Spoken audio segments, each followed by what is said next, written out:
We're going to bring up Erick Williams is also going to be on the roast of Twilight. Give a hand for Erick Williams coming to the stage.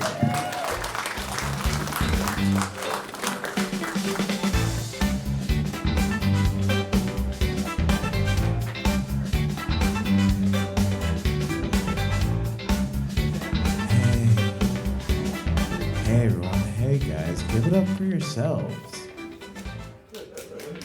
Yeah.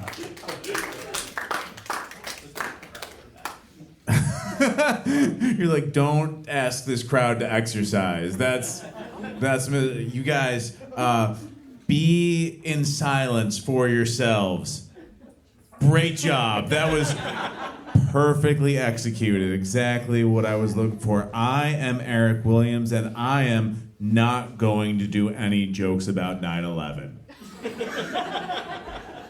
This is the part of the show where you guys, the audience, get jokes told to you by someone who looks like an Amish man never went back from Rumspringa. I look like I just set up an antique shop in the big city where I sell hand-carved rocking chairs and chapstick made from beeswax. I look like Squidward took a selfie and used a human filter. Ask your grandkids how cell phones work and they'll tell you that's hilarious. You can probably tell by looking at me, I love breweries. Yeah. They're like fun factories, like the beer is brewed there. And adults are way too comfortable bringing their kids there. I was at a brewery on a Saturday afternoon and I said out loud, oh my God, this daycare makes the best IPAs. I told that joke at a brewery last Friday. None of the babies laughed. Breweries are just different. Like growing up, the only parents that brought their kids to the bars were the parents that got Child Protective Services called on them. Now, parents will have their kids' first birthday at the brewery.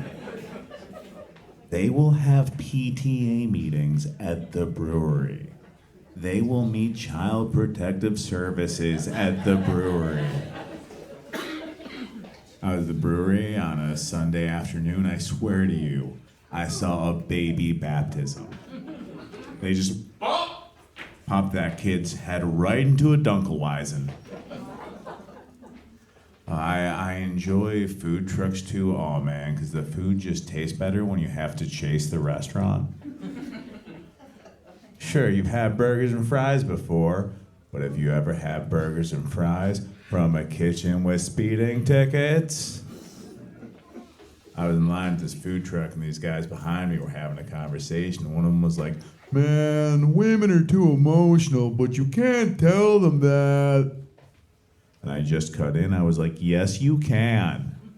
They just won't like it very much. It's men that you can't tell when they're being too emotional because they'll murder you. He did not like that. He was like, hey man, I don't think that's true at all, okay? So I said, calm down, sir. You're being too emotional. I bartended for a bit. I used to serve drinks at a golf club, and when you serve drinks at a golf club, you need to know all of the golf drinks. Like an Arnold Palmer is when you mix iced tea and lemonade. And a John Daly is when you mix an Arnold Palmer with vodka. Yeah. And a Tiger Woods is when you crash your car after leaving the club. Thank you, sir.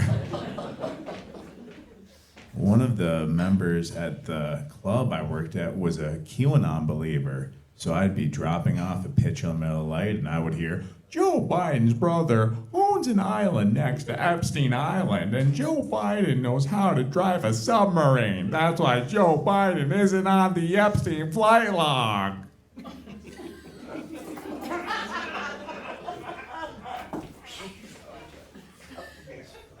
And I was like, man, that is the craziest thing I have ever heard. You think Joe Biden remembers how to drive?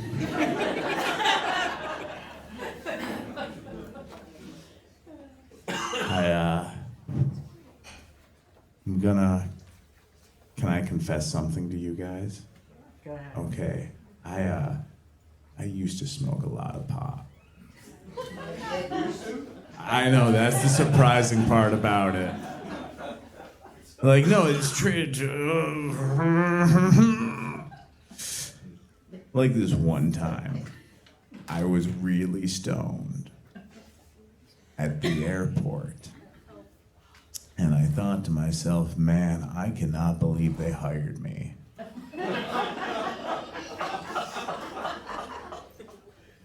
I actually got food poisoning recently, which is what I call mushrooms when I'm not sure everyone in the room isn't a cop. Looking at you, buddy. Like, you ever thought, we're all just carbon manifestations of consciousness, vibrating at different frequencies until the universe unfolds upon itself. And then thought, oh man, this food poisoning is really kicking in. I was on stage one time at an open mic, and I saw this guy on stage. Sorry, I was at an open mic, and I saw another comic on stage, and he was talking about buying mushrooms. God bless you. And he was like, yeah, my friend was like, we'll hit up this guy. He's in the band Pink Pony, and he's the bassist, and we'll just go over to his place and buy a half pound of mushrooms. And I went up to the dude afterwards, and I was like, you can't say that on stage. And he was like, why not, man? Is that your band? I was like, no, that's my mushroom dealer. See? Don't narc on stage. For the record, the Pink Pony is not a real band. I think spelling is important. Like, it can completely change the meaning of your message. Like, I was texting my friend, hey dude, what's good? Except I typoed and accidentally sent, hey dude, what's God? Which is a completely different message. Just one letter difference, but it's the difference between, hey, do you want to hang out, and hey, I might be in a cult. He was ready for it, though. He hit me back with, God is good, which actually answers both questions. But, like, I know the answer to that. It's all the time. So I texted that back to him, or I thought I did. Turns out I typoed and accidentally said, I don't think that's true. You guys are fun. This is, oh man. You guys, I know I don't look like it, but like, I love food. Like, I love food. I love food. One of my favorite things about food is when I can afford it. Yeah, it's why I think Aldi is the best. Yes, for those of you that aren't familiar, Aldi is like Trader Joe's, but for poor people. Come on in, you'll recognize the products, bless you, but not the brand names. Bless you as well. Is there an allergen? Are people allergic to me? Like, I'm pretty sure Aldi's slogan is, hey, you can trust us, but the meat is suspect. Like, you go on in, you'll recognize the products, but not the brand names. I don't know who Clancy is, but Frito-Lay should be filing a class action against him. And everything at Aldi is affordable and they pay their employees a living wage, which is why there's never more than 3 of them on site at any time. I don't know who Aldi's trying to trick with that 4th checkout aisle. It's a 3rd nipple. Nothing's ever coming through it. And Aldi has 107 different types of frozen pizza. That's right, I counted. And smoked salmon. You guys, that's the freezer of the cool single dad. It's not delivery, it's divorce. Guys, I'm Erick Williams. You've been wonderful. Come check me out. This Thursday, I will be hosting a free comedy show at the back patio of Alberto in Regent Square. Enjoy the rest of your show.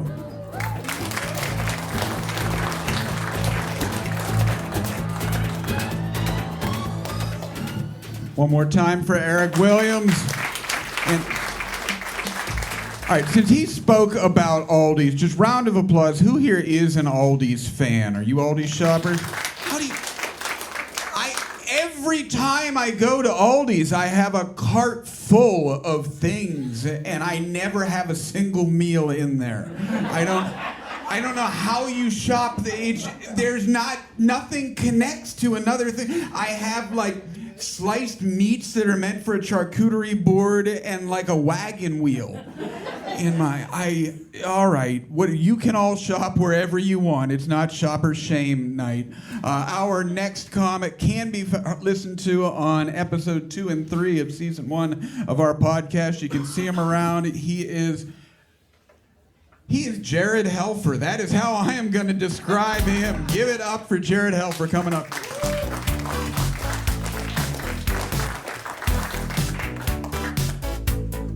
Erick speaks the gospel truth. My name is Jared Helfer. How you doing, everybody? Everybody doing good? This is a fun show. I got an impression. I'm going to start with an impression. This is an impression of a bug I just saw outside.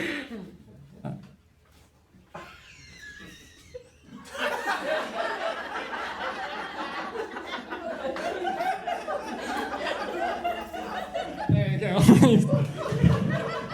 The rest of my stuff sucks. You could take that one home with you.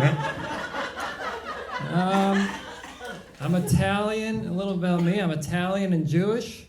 That means I was circumcised with a cigar cutter. Little joke there. Sad news, my car died. Cancer. Another sad news. I'll have a sad news. You know, Erick was like, you want to do a show in a library for, my flock or whatever. I was like, all my stuff is horrific. Another sad news. My goldfish just got Alzheimer's. He only has a 3-second memory. Right, that sucks. Whatever. Who cares? How about this? This one's fun. I love movies. Here's something I do actually love. I love movies. I've seen like all of them. I picked out like 3 that I haven't seen. Do you guys know like the Venice Film Festival? Like it's kind of like award show season. A movie I'm looking forward to is The Rock's The Smashing Machine. You ever hear of this? I guess it's about a smashing machine. I don't know what it's about. But it got a 15-minute standing ovation at the Venice Film Festival. So that seems like a lot, right? 15 minutes standing ovation, that's like, it's not The Second Coming, it's like a movie. I like movies, but I'm just saying 15 minutes is a lot. If we can I think I came up with my apparently The Rock says it's my masterpiece. I think it's a great, great movie. I think I came up with my masterpiece joke. And if we can, I'm going to time it out for 45 seconds. If we could all clap for 45 seconds. Let's see how this is. So I'll tell the joke. This is I think is my masterpiece, and then I'll time it. Okay. They say an apple a day keeps the doctor away. But it turns out shoving 3 apples up your ass brings the doctor to you.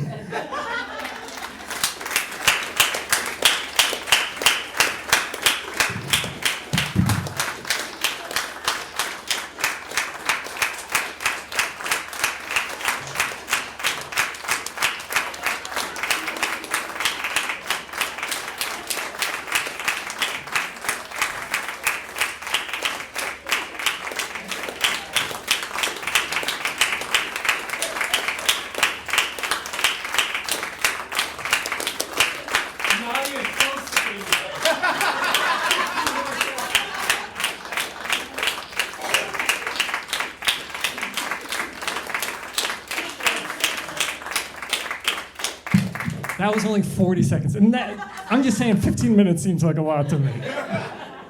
Imagine that. I don't know. How about this? All right, you guys are like Christians, right? Sorta? Yes, right? People always go like Adam and Eve. I like how it's interesting. Homophobes always go like, it's Adam and Eve, not Adam and Steve. Like, that worked out so good. Anybody read more than like 3 pages of that book? We get kicked out of even. Pretty sure if, Adam and Steve, they'd be like, we're just gonna eat pasta and blow each other. I don't know, hold hands, whatever. I try to clean it up. I can't clean it up. It's hard to clean it. I'm poor, like the Christ himself. I'm poor. I'm like upper middle poor. You know what I mean? Like people always go, like lower class poor always goes like, oh, look at you, 2 soaps. Soap that doesn't smell like soap. It smells like an idea or something like that, like spring. You know what I mean? I heard that phrase, money doesn't buy happiness. Have you ever heard this phrase? Yes. Yeah. You ever look up like the origin of that phrase? It's interesting. I looked it up. It was the 17th century like Danish philosopher like Horace Wilkins or something like that. He's known for that phrase, money can't buy happiness. And he's less known for his follow-up phrase, just kidding. It's almost pretty much required. It's pretty important, as it turns out. I don't know. Jesus said, this is another thing that what's his phrase? Like, it's easier for a rich man to get in a. What's the phrase? Do you know that phrase? Like, it's easier for a rich man. Right, it's easier for a camel to go through the eye of the needle than a rich man to get into heaven. And a lot of people these days go like, oh no, see the camel, the needle means the gate of Jerusalem or something like that. So it's actually like there's just enough space for a camel to get through. It's still like you can't bring a lot of stuff. And I'm pretty sure Jesus would have been like, look, T-Rex through a keyhole, cruise ship through a peephole, V6 rocket through my tiny holy ass. I don't like rich people. God damn it. All right. I got the comments. I'm so sorry. How's everybody doing? Everybody doing fine? I could tell you, I don't know, you done with negativity? You don't like that? I could tell you something, a thing that happened that made me think of the good in people.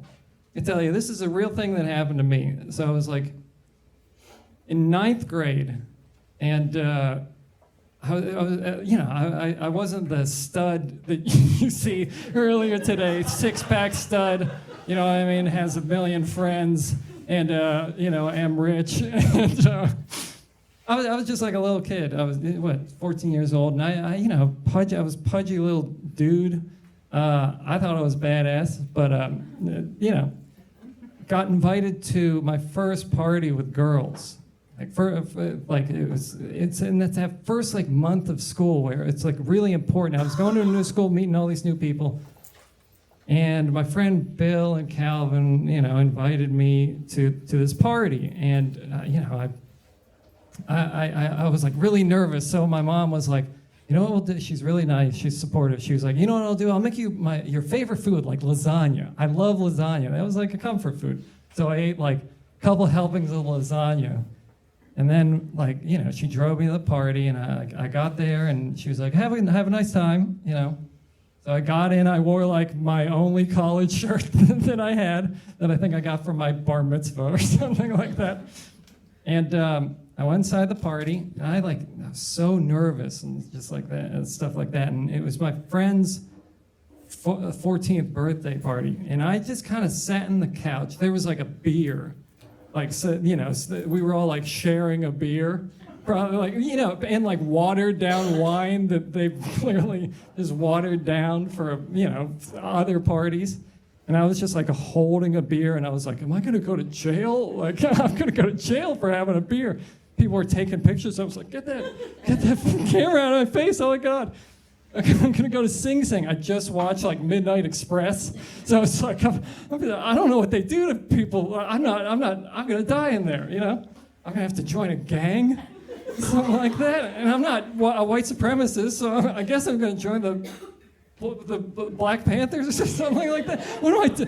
Does that work? I don't know how that works. So I was just sitting in the corner, and everybody was just like, you know, having a nice time, and no one was talking to me. And I just, all of a sudden, just this lasagna was hitting. And I just was like, oh, okay, it's fine. Everything's fine. You know, everything's going good. You know, so I saw like this hot girl, I think, and I was like, should I talk to her? Like, yeah, I got to talk to her. Like, I say, I love you. No, that's too much. You know, hi, you know, hi, hey, hi. And I think it was too much, and I just grew up. And I felt myself throwing up, so I tried to swallow it. And that doesn't work. It's actually cooler if you just throw up, just own it, just be like, ah, you know. But instead I tried to swallow it, and then it came out, and I did this. And I was still in so like I had like a pile of lasagna, of my mom's lasagna, like, and I was just like wiped it out and stuff like that. And I was just like, sitting in the corner. I was like, it was like a wandering the desert, you know what I mean? I know what it's like to wander the desert like alone, you know, the dark night of the soul. On a birthday party, just like, thank God I knew no one I knew was there. Because I was just like, hi, and then like people were sitting next to me having a nice time. Like, you see Brad or whatever, you guys like science class, and then I was like, huh? That I remember some hot girl going like, well, not at the time, not now. As a child, was like, do you guys smell anything? And so I was like, no, I don't think so. And then it's hot candles. I was like, and I remember my friend, like, literally, like, it was probably maybe about a minute and a half, but it felt like 3,000 years. And I remember my friend Bill came up to me, because he was like, well, he's not a social butterfly, but he's at least like a social cocoon, you know, something like that. Social caterpillar, possibly. And he was like, what's going on? Are you doing okay? And he said, I was like, And he was like, what's up? And I was like, yeah, threw up in it. And he was like, oh, okay. Hey, everybody, let's go outside. Let's go outside. It's such a beautiful night. It was raining, you know. It sucked outside. And he was like, let's go outside. Let's go on. And like everyone was like, why would we go outside? What are you talking about? Let's go on an adventure. Got everybody out of the room, and eventually, like, you know, got everybody out. Like, they were like, is Jared coming? He's like, no, Jared's cool. Which made me think, like, oh, like, probably they were like, ooh, this guy's mysterious. He's like a loner, you know what I mean? And I got everybody out. I took my shirt off, threw it away, cleaned myself up, called my mom. She came to get, 10 minutes later, she was like, oh, shit, fuck. Yeah, I'll be there in 10 minutes. She probably barely left the cul-de-sac, really. And I just remember, it's friend's Mike's house, and we all just like, Mike was like, we'll get him next time. And, I hugged Bill. And I went to hug Hal, and he was like, we don't need to hug at this point. You're covered in fucking puke, dude. But I love you. And then as they were, hanging out outside, just watching me shirtless, my mom pulled up, and me shirtless just walked past all the people that I'd never met. I said, see you next time. And just got in the car and just left. And I remember that story every single day. That's a beautiful story to me. That's the greatest thing to ever happen in my life. Do something like that for somebody in your life. Thank you so much. That's been...